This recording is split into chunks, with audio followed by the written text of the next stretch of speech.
की त्यामध्ये विरोधी पक्षनेता हा शिवसेना भाजप मिळून दोघांना बोलायची संधी देत होता आणि मतभेद होते. शतशः भाजप स्वतंत्र असायचं होतं, पण साताऱ्यासारखं वातावरण नव्हतं त्यावेळेला.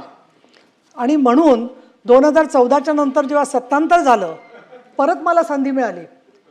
खूप लोक वाट बघत होते, मी नावं घेत नाही, की आता तरी जाईल मी घरी, कायमची पक्षातून कधी सोडून जाईन.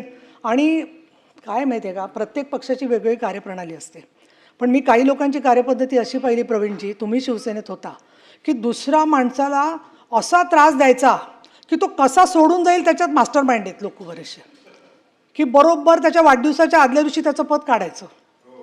त्याच्यानंतर सभागृहामध्ये तर मी अनुभव घेतला काही वेळेला, ते थोर लोकांची मी आभारी आहे खूप. पण मला एकदा सांगितलं की तुम्ही नीट तयारी करा, महिला धोरणावर बोलता येईल. आणि मी खरंच तयारी करून बसले. आणि जरा सभापती आले आणि सांगितलं त्यांनी की आजचं कामकाज संपवायचं आमचं गटनेत्यांच्या मिटिंगमध्ये ठरलं आहे. तेव्हा मला गटनेत्यांच्या मिटिंगचं लक्षात आलं की कुठल्याही सभासदांना काम संपवायचं हे न सांगता जो गटनेता सभापतींना परस्पर भेटून काम संपवून टाकतो तो गटनेता. बातमी म्हणजे थोडक्यात.